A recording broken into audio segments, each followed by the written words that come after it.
I want to show you 2 key things that it takes for a man to carry God's presence. This is a lesson I learned many years ago by a great man of God from East. And it changed my life. I never knew because I was too normal. See, if you think nobody knows you, you are normal, you don't even know how to speak English, you don't know anything. I was too normal, I was too normal. There is no, see, in my 100 level, our first year fellowship was acting movie. You see, I'm fair in complexion. They are acting movie and they gave me Satan to act. Have you ever seen where they give a fair person Satan to act? You that is in children's church, have you seen it? It was that bad. They gave me Satan. Have they given you Satan to act before? They are sending a message to me. I received it wholeheartedly. I went to Jesus and cried. I know I'm not. Make me. Is there anything useful you can do with this life? That's why others will leave the secret place. I can't. Because all the attempts of men always brought me down until I went inside and stayed with Jesus. Stayed. Those days, I stayed till they said I've married. Because for 2 years I didn't travel home. They said they gave me wife at Nsoka. They gave me wife. And that's what they can say for many of you that probably is in this Makodi receiving training. They will ask you, what is a young girl like you doing here? You are wasting your life. Don't worry, a day will come, you will be the Messiah. When they sent Joseph out, they thought it's the end. I'm not saying you are going to go back to prove to them you are not. No, that's also a wrong motive. You are sent for a day is coming, a day of darkness, and you are the one that will save them. They don't know yet that you are the Savior. So you need to ignore those things and continue to press. The worst thing is not what they are saying. The worst thing is if you don't touch this thing. That's your your motivation is, let people not say that after this thing I did not become, I no blow. I didn't blow. What do you want blow for? I know you might not use the word blow, but that is what is normally in the mind of a normal young man. I was fasting with a young pastor. He was older than me those days.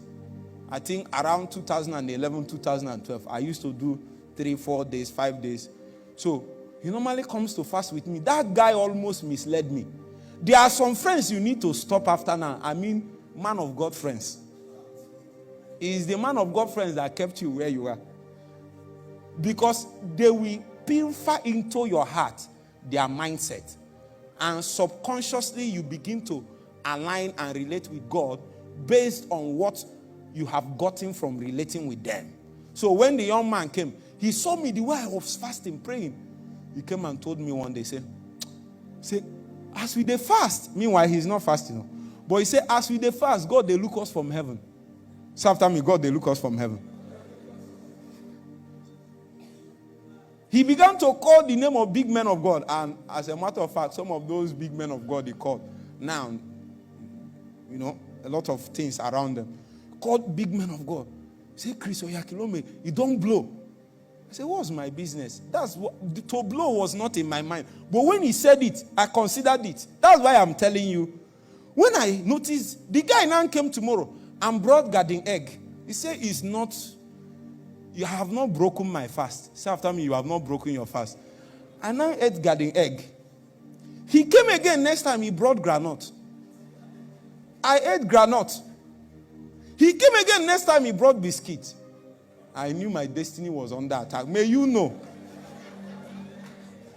May you know when you are under attack. Early in the morning, your mother have started cooking by 5:30. Your mother that normally doesn't cook breakfast. You are under attack. Run. He asked and said, Desmond, won't you eat this morning? Look at the way you are looking. Did they say if you are serving God, you should not eat? You are about to go.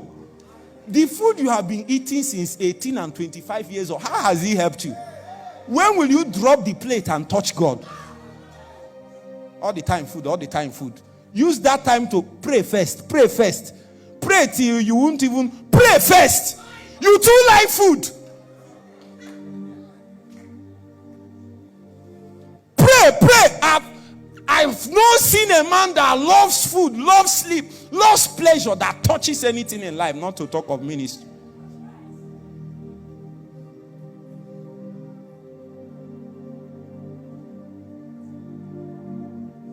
Finally, the guy brought bread. I told you.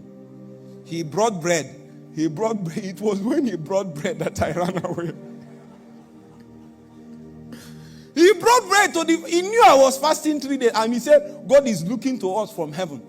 I'll be studying my Bible to know some things, reading some books. He'll be writing messages. He has prepared a lot of messages to preach. Meanwhile, I don't even know, as of that time, I didn't even know I would have opportunity to ever teach or preach. I was just serving as an usher, cleaning the toilet, doing a lot of things. But I tell you, wherever you are, Jesus is seeing you. You don't know how God works. The Bible says he sees in the heart. So even as I'm talking now, he's looking at the heart of people. He's checking the heart. Once he sees your heart is ready, he will tell angels, mark this person. They will mark you. Keep aside. When he sees the heart of this person, he says, angels, mark this person. And then when God begins to move, when you begin to separate yourself from others, people will say, no, there is no luck, there is no coincidence around it. You position yourself in such a way that you can receive from the administration of God.